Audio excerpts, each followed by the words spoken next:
Hello friends, அனைவருக்கும் வணக்கம் and welcome back to our channel. நம்ம சேனலை தொடர்ந்து சப்போர்ட் பண்ணிகிட்ருக்க என்னோடய ஸ்வீட் சப்ஸ்கிரைபர்ஸ் எல்லாருக்கும் ஒரு பெரிய பெரிய நன்றி. அண்டு இன்றைக்கான வீடியோவில் என்ன ஷேர் பண்ணியிருக்கேன்னு பார்த்தீங்கன்னா, vlog வீடியோ ஷேர் பண்ணி ரொம்ப நாள் ஆச்சுங்க. இன்றைக்கி ஒரு vlog வீடியோ தான் ஷேர் பண்ணியிருக்கேன். என்ன vlogன்னு பார்த்தீங்கன்னா, லாஸ்ட் மந்த் வந்து என்னோடய ஹஸ்பண்ட் வந்து திருப்பதிக்காக மாலை போட்டிருந்தாங்கன்னு வந்து ஆல்ரெடி ஷார்ட்ஸில் வீடியோஸில் சொல்லியிருப்பேன். நாங்கள் வந்து திருப்பதிக்கு போயிருந்த vlog தான் ஷேர் பண்ணியிருக்கேன். என்னை தைப்பூச விரதம் முருகப்பெருமானுக்கு செஞ்சுட்டு இருந்ததுனால நான் வந்து பெருமாள்து போட முடியல.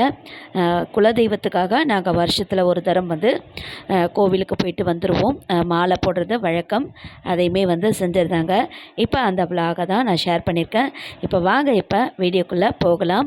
திருப்பதியில் போயிட்டு மீட் பண்ணலாம். திருப்பதிக்கு லாஸ்ட் வெட்னஸ்டே தான் கிளம்பியிருந்தோம். காலையில் 10 மணிக்கு மேலே தான் கிளம்பணும். ஒரு 3 மணி நேரம் போல் தான் ஆகும் நம்ம சென்னையிலேருந்து திருப்பதிக்கு போய் சேர்கிறதுக்கு. நம்ம சென்னையிலேருந்தே ரொம்ப பக்கம்னே சொல்லலாம் நம்ம திருப்பதி பெருமாள் கோவில். அங்கே வந்து போகிற வழியில் வந்து எல்லா தெய்வங்களையும் வந்து பார்த்துட்டே போகணும்.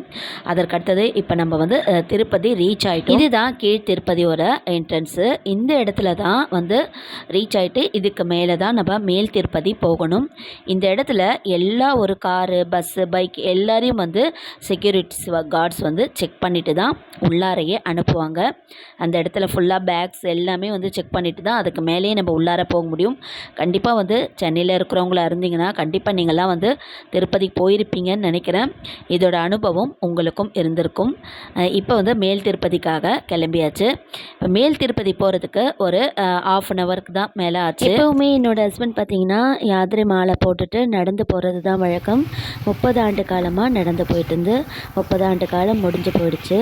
சரி, இந்த வருடம் வந்து நடக்க வேண்டாம், நானும் அவருமே வந்து சேர்ந்து போகலாம் அப்படின்னு சொல்லிட்டு பிளான் பண்ணிவிட்டு இந்த வாட்டி வந்து நாங்கள் கிளம்பி வந்தாச்சு. இந்த வருஷம் இப்படி போனது ஒரு புதுவிதமான அனுபவமாகவும் இருந்தது எனக்கு. ஏன்னா தனியாக வந்து அவங்க நடந்து போகிறது கொஞ்சம் மனசில் வந்து பாரமாகவும் கஷ்டமாகவும் இருக்கும். இந்த வருடம் நானுமே சேர்ந்து போனது ரொம்ப ஹாப்பி. இப்போ நாம் மேல் திருப்பதி பெருமாள் கோவில்கிட்ட வந்துட்டு நாங்கள் 1:30 மணிக்கெல்லாம் ரீச் ஆகிட்டோங்க. காலையில் 10 மணிக்கு கிளம்பி 1:30 மணிக்கெல்லாம் ரீச் ஆகிட்டோம். அதற்கு அடுத்தது வந்து வண்டியை பார்க் பண்ணிவிட்டு கொஞ்சம் நேரம் வந்து அப்படியே சுற்றி பார்த்துட்டு லஞ்செலாம் சாப்பிட்டு முடிச்சுட்டு கொஞ்சம் ரிலாக்ஸ் பண்ணிவிட்டு அதற்கு அடுத்தது வந்து நாங்கள் லைனில் நிற்க ஆரம்பிச்சிட்டோம். பார்த்திங்கன்னா லக்கி கோவில் வந்து கொஞ்சம் காலியாக தான் இருந்தது.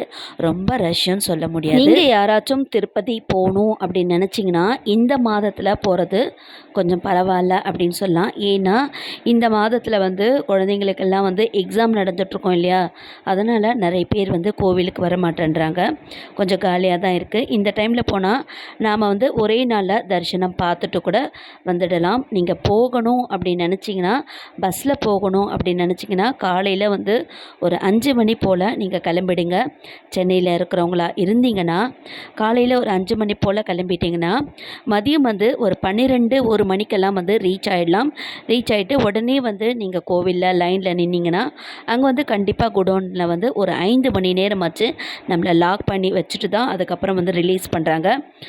நீங்கள் காலையில் கிளம்பி போனீங்கன்னா ஈவினிங்குள்ளேயே வந்து தரிசனம் பார்த்துடலாம். பார்த்துட்டு கூட நம்ம ஈவினிங்கே வந்து ஒரு 7 மணிக்கு மேலே ரிலீஸ் பண்ணிட்டாலும் 7 மணிக்கு மேலே கீழ் திருப்பதி வந்து நம்ம வீட்டுக்கு வந்துடலாம் ஒரு 12 மணிக்கெல்லாம். நிறைய பேர் வந்து ஆன்லைனில் டிக்கெட் புக் பண்ணிவிட்டு போகிறவங்களும் இருக்காங்க.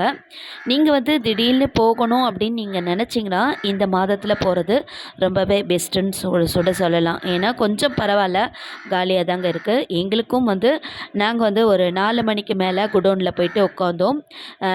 நைட்டு வந்து ஒரு 9 மணி போல் எங்களுக்கு வந்து ரிலீஸ் பண்ணி விட்டுட்டாங்க. ஒரு 10 மணி 11 மணிக்குள்ளாரையே வந்து திருப்பதி பெருமாளை வந்து தரிசனம் பார்த்துட்டு நாங்கள் வந்து வெளியில் வந்துட்டோம். ஏன்னா 11 மணிக்கு மேலே கீழே போக முடியாது. அதனால் வெளியவே வந்து கொஞ்சம் கடைகள்லாம் சுற்றி பார்த்துட்டு அங்கேயே கோவில் இடத்துலையே வந்து நாங்கள் தங்கிட்டோம் நைட்டு. அதற்கடுத்தது காலையில் வந்து பிரம்ம முகூர்த்த நேரத்தில் நம்ம வீட்டிலே வந்து விளக்கேற்றுறோம், இந்த நேரத்தில் நம்ம திருப்பதியிலே இருக்கிறோமே அப்படின்னு சொல்லிட்டு நான் வந்து பிரம்ம முகூர்த்த நேரத்திலே வந்து ஒரு விளக்கு வாங்கி பெருமாள் கிட்ட அங்கே ஏற்றிட்டேன். ஏற்றி முடிச்சுட்டு ஒரு 5:30 மணிக்கு மேலே வந்து நாங்கள் கீழே இறங்க ஆரம்பிச்சிட்டோம். கீழே வந்து செய்கிறதுக்கு ஒரு 6:30 மணி மேலே ஆயிடுச்சு. அங்கே வந்து ஆஞ்சநேயர் கோவில்லாம் இருந்தது. அங்கேயுமே வந்து ஆஞ்சநேயருக்கு விளக்கெல்லாம் போட்டுட்டு அழகாக வந்து அங்கேயுமே சுற்றி பார்த்துட்டு நாங்கள் 7 மணிக்கு மேலே கிளம்பி வீட்டுக்கு வந்து ஒரு 10-11 மணிக்கெல்லாம் வீட்டுக்கே வந்து சேர்ந்துட்டோம். திருப்பதி திருப்பதி அப்படின்னு சொன்னாலுமே 2 நாள் ஆகும், 3 நாள் ஆகும்னு சொல்லிட்டு எல்லாருமே வந்து நிறைய பேர் போகாமல் அப்படியே வந்து ஸ்ட்ரகிள் ஆகிட்டே இருப்பீங்க. கண்டிப்பாக இந்த மாதத்தில் போங்க, கண்டிப்பாக காலியாக இருக்குது. எங்களுக்கும் வந்து திருப்பதிக்கு போகணுமான்ற ஒரு ஃபீலிங்ஸே இல்லாமல் எவ்வளோ ஒரு சீக்கிரமாக வந்து குயிக் அண்ட் ஈஸியாக வந்து பெருமாளை வந்து பார்த்துட்டு தரிசனம் பார்த்துட்டு வந்தாச்சு. நம்ம திருப்பதி கோவிலில் வைகுண்ட ஏகாதசி, புரட்டாசி மாதம் இந்த மாதிரி மாதங்களில் ரொம்ப திருவிழா நடந்துகிட்டே இருக்கும். நம்மளால் காலை வச்சு கோவிலை பார்க்கக்கூட முடியாது. ஆனால் இது வந்து பிப்ரவரி, மார்ச், ஏப்ரல் அந்த மாதிரி மாதங்களில் போனீங்கன்னா கொஞ்சம் காலியாக தான் இருக்குது. கண்டிப்பாக நம்மளுக்கு ஏற்ற மாதிரி பார்த்துட்டும் வரலாம். ஆனால் எப்படி தான் அங்கே போனாலும் அந்த ஜருகண்டி ஜருகண்டின்ற வாய்ஸை வந்து நம்ம கேட்காம வரவே முடியாது. கண்டிப்பாக அதை கேட்டு அனுபவிச்சு தான் ஆகணும். ஓகே ஃப்ரெண்ட்ஸ், இந்த விலாகை இதோட முடிச்சுக்கிறேன். இதோட நெக்ஸ்ட் வீடியோவில் மீட் பண்ணலாம். தேங்க்யூ ஃப்ரெண்ட்ஸ், டேக் கேர், பாய்.